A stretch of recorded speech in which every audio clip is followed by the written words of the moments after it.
Shashi sweets మరియు cakes Mela గత 3 దశాబ్దాలుగా కేక్స్ మేళాను నిర్వహిస్తూ తెనాలి మరియు పరిసర ప్రాంత ప్రజలను అలరిస్తున్న శశి డెలిషియస్ వారి స్వీట్స్ మరియు కేక్స్ మేళా డిసెంబర్ 30, 31, జనవరి 1 తేదీల్లో వివిధ రకాల వందలాది మోడల్స్ తో అలరించనున్న కేక్స్ మేళాను సందర్శించండి. నూతన సంవత్సర అనుభూతులను పొందండి. నంబర్ 9355589999 శశి గ్రూప్స్ వారి క్రిస్మస్ మరియు నూతన సంవత్సర శుభాకాంక్షలు.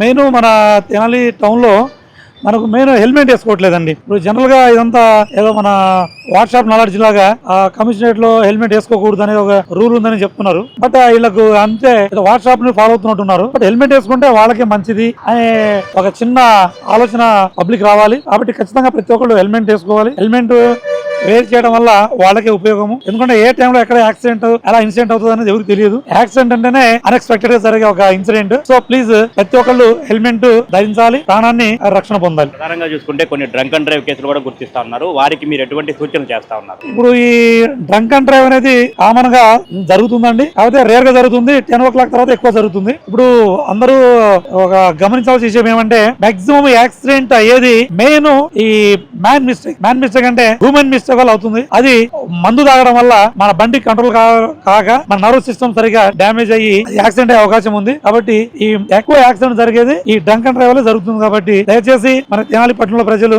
తాగి బండి వాహనాలు నడపడము చేయకండి. ప్రధానంగా మరో రకంగా చూసుకుంటే కనుక త్రిబుల్ రైడింగ్ కానివ్వండి, మైనర్ పిల్లలు, ఎక్కువ మంది పిల్లలు, కాలేజీ పిల్లలు వాహనాల మీద 3, 4 కూడా ప్రయాణిస్తా ఉన్నారు. వారికి ఎటువంటి హెచ్చరికలు చేస్తారు మీ తరఫున పేరెంట్స్ కూడా? మేము కాలేజీలో కూడా ఒకసారి ఈ మీటింగ్ పెట్టినప్పుడు అందరికి చెప్పాము. మెయిన్ స్టూడెంట్స్ ముగ్గురు రావడం అనేది వాళ్ళకు ఒక చిన్న అలవాట్లాగా మారింది. కాకపోతే ముగ్గురు రావడం వల్ల వాళ్ళకు లైసెన్స్ ఉండదు, తర్వాత వాళ్ళకు డ్రైవింగ్ స్కిల్స్ కూడా ఉండవు. జస్ట్ ఏదో అప్పుడప్పుడే నేర్చుకునే డ్రైవింగ్, రాని డ్రైవింగ్. దాని వల్ల పేరెంట్స్ ఫస్ట్ ఆ వెహికల్ ఇవ్వకుండా ఈ ఓనర్ రెస్పాన్సిబిలిటీ కింద ఆ వెహికల్ ఇవ్వకుండా వాళ్ళని ఏదన్నా మేజర్ అయిన తర్వాత వాళ్ళకి లైసెన్స్ ఇప్పించి ప్రాపర్ గా డ్రైవింగ్ నేర్పించి కొంచెం డ్రైవింగ్ వెహికల్ ఇస్తే వాళ్ళకి మంచిది, సొసైటీకి మంచిది. నిజంగా చూసుకుంటే ప్రతి ఒక్కరు కూడా వాహనాలు నడిపే సమయంలో తగిన నిబంధనలు పాటించాలని చెప్తా ఉన్నారు. ముఖ్యంగా హెల్మెట్ ధరించాలి. అట్లాగే త్రిబుల్ రైడింగ్ ఎట్టి పరిస్థితుల్లో చేయొద్దు, మైనర్ డ్రైవింగ్ కూడా చేయొద్దు అని చెప్పిన కూడా సిఐ రాములు నాయక్ చెప్తా ఉన్నారు. ప్రధానంగా మద్యం తాగి వాహనాలు నడపడం వల్ల ఎక్కువ ప్రమాదాలు జరుగుతూ ఉన్నాయి. కాబట్టి ప్రతి ఒక్కరు కూడా జాగ్రత్తలు పాటించాలని, నిబంధనలు పాటించాలని చెప్పి సిఐ రాములు నాయక్ తెలియజేస్తున్నారు. పట్టణంలో 2 టౌన్ సర్కిల్ పరిధిలో తరచుగా తనిఖీలు కొనసాగుతూ ఉంటాయి. వాహనదారులందరూ సంబంధిత లైసెన్స్ కానివ్వండి, సంబంధిత పత్రాలు సిద్ధంగా ఉంచుకోవాలి వాహనాల దగ్గర అని చెప్తా ఉన్నారు. మద్యం తాగి మాత్రం వాహనాలు నడపవద్దని చెప్తా ఉన్నారు. ప్రమాదాల